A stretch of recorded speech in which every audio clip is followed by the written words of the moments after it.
Now, earlier in the day, during the House of Summons in Canada, Prime Minister Justin Trudeau basically made an allegation on India. He said that, I quote, Canada was looking at credible allegations potentially linking Indian agents to Hardeep Nijjar's killing.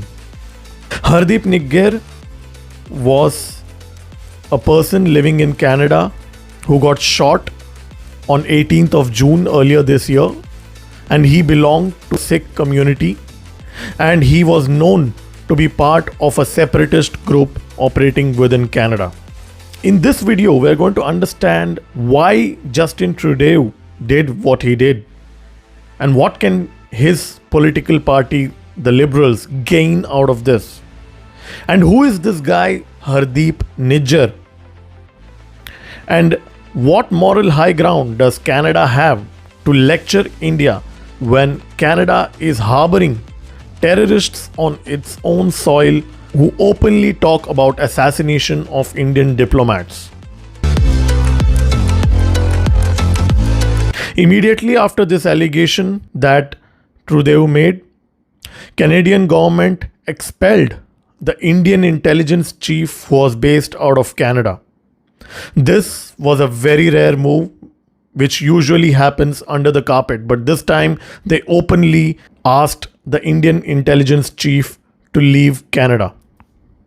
In response, the Indian Foreign Ministry issued a statement calling this allegation as absurd and rejected it. Not only that, India also retaliated by summoning the Canadian High Commissioner. Cameron McKay was called to the Indian Foreign Ministry office. Post that meeting, Indian officials expelled a very senior official from Canadian High Commission. Indian side has not named the person they have expelled, but it is assumed that a very senior intelligence officer from the Canadian High Commission has been expelled for anti-India activities, according to the India's Foreign Ministry. In fact, as we speak, there are reports that Canada has issued a travel advisory for its citizens who are traveling to India. And in the history of India-Canada relations, we have not seen this kind of hostility. Justin Trudeau didn't exactly have a great G20 when he visited India. His flight broke down on his way back home. He had to stay back for a long period of time, but he wasn't treated well in India as well. Of course, India offered the whole diplomatic privileges that world leaders enjoy, but he was not entirely happy with the way things happened in G20. In fact, Trudeau faced a lot of flack back in Canada when he was in India for the G20 because he got a cold snub from not only the Indian administration but many other countries as well.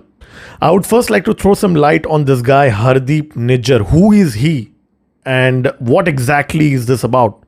Now, this guy Hardeep Nijjar, I did some research. So he apparently arrived in Canada in 1997 on a fraudulent passport.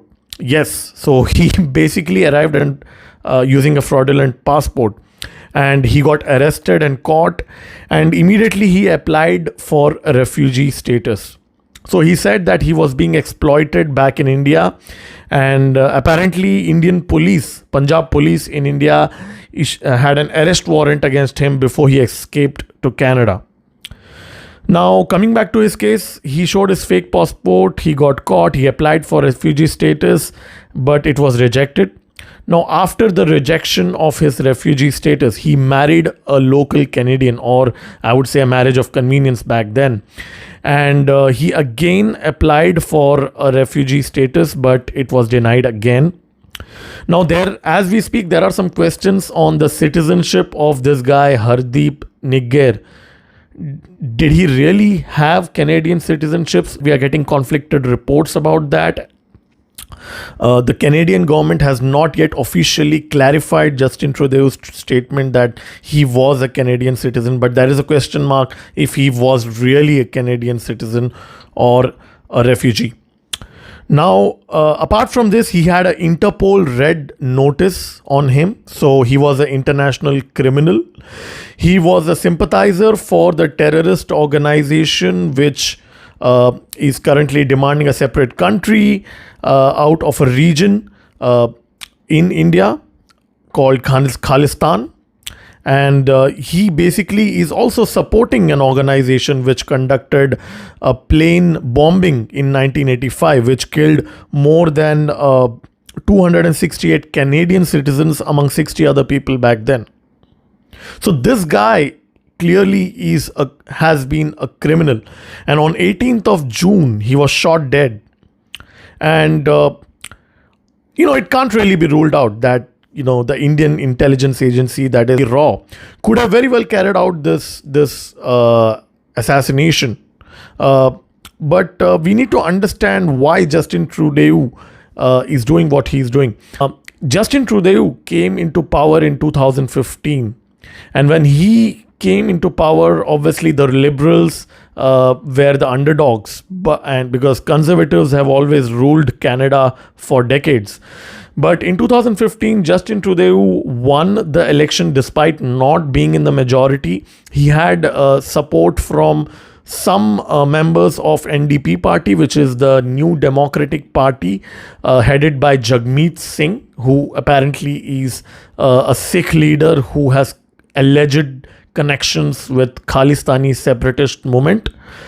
Now, Justin Trudeau came to power and he somehow managed to win for the second time.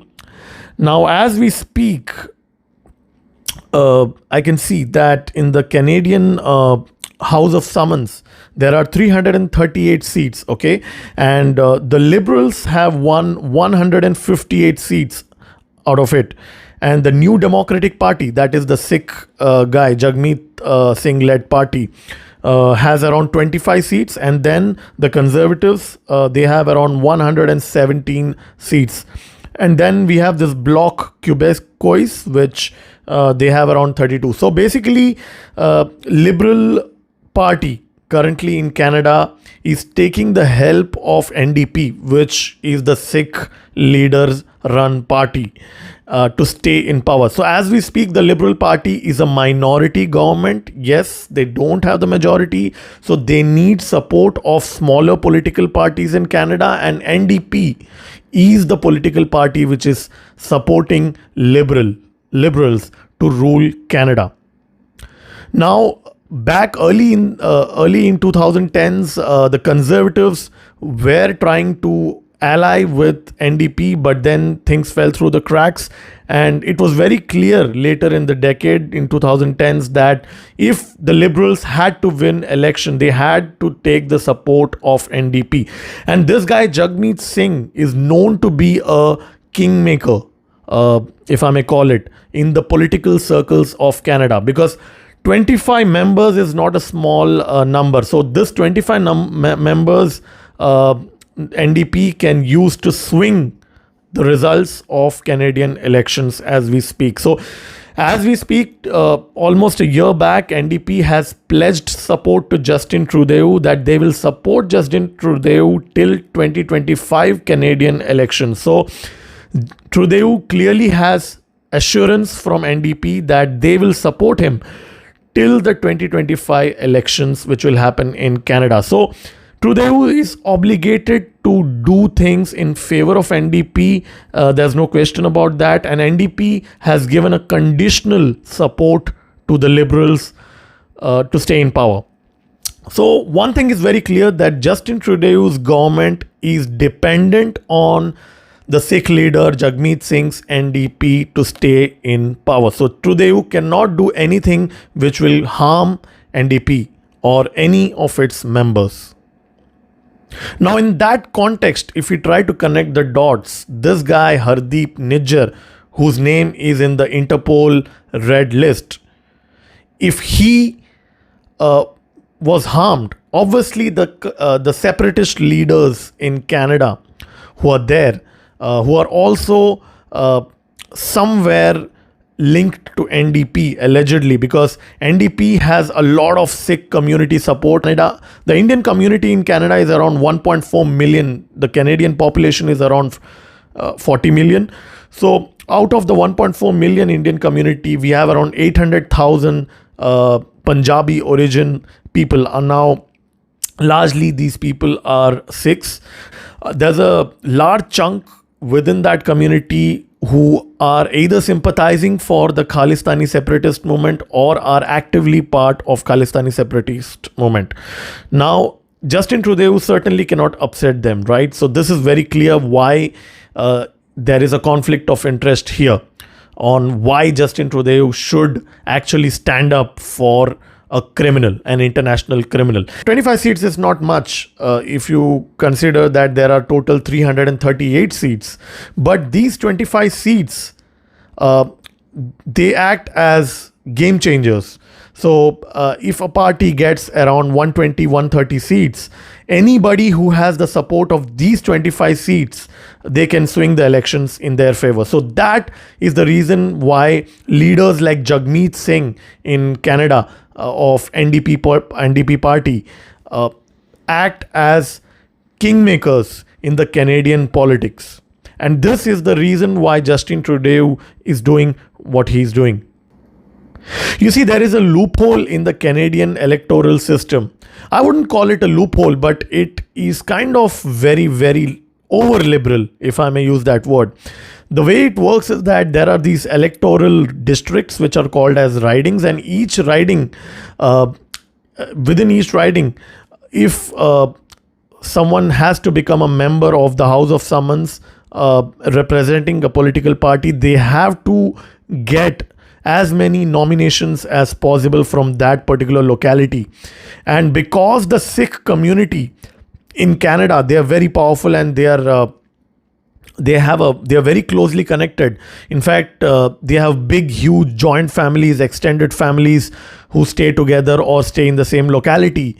And they do a lot of community service, social work, and they are heavily involved in the politics of Canada. So they are very united. So it's very easy for a Sikh politician in the outskirts of Toronto or some other parts of Canada to get most number of nominations as compared to other candidates. So that gives the Sikh community an advantage in Canadian elections, and that advantage has given them the power to actually influence a Canadian election. So now we know about the Justin Trudeau's political obligation. We know about the background of the leader. We know what happened today. But what we also need to understand here is that this is fight for survival for Justin Trudeau's Liberal Party. Because currently, as per various approval ratings and reports, Trudeau's popularity is at an all-time low in Canada. And any person who follows Canadian politics would say that he's staring at a defeat right now. And the only thing that can save the Liberal Party in Canada is a support from NDP. Considering the fact that they have around 158 seats right now, and even if 30 to 40% of these seats are lost in the next election, if NDP fully supports the Liberals, there is still a thin chance that Justin Trudeau might just end up winning the next election as well in Canada. So Justin Trudeau is clearly fighting for his existence, for his political career over here. And one thing to note here is that even though the Canadian government has been talking to other Western powers over the last few weeks, trying to pressurize them to issue a joint statement against India, United States has rejected that. United Kingdom has rejected that, and many other countries have not participated in that. This is very important to note, because right now United States is seeing India as a country which can stand up to China, and a country which can help United States to be a supply dock for its ships for their missions in the South China Sea. So United States does not want to upset India right now. United Kingdom with Rishi Sunak as Prime Minister is clearly also not in favor of antagonizing India. So when the two major powers are not supporting Justin Trudeau, somewhere I feel that Justin Trudeau in Canada is very much alone right now, trying to rail up this issue and make it into a political political move. And also one thing that we need to note here is that the Khalistani Separatists within Canada over the last few weeks have openly made protests where there are hoardings set up with calls for assassination of Indian diplomats. Yes, you heard me right.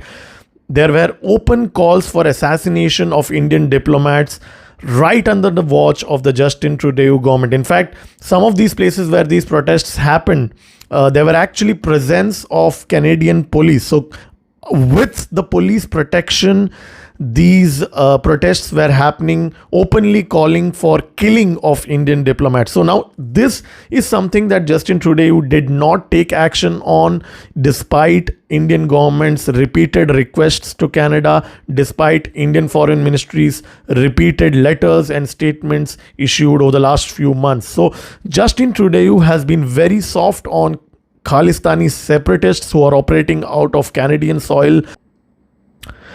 This is Degree signing off from this video. Do like this video and subscribe to my channel. I'll keep posting more videos. Stay tuned.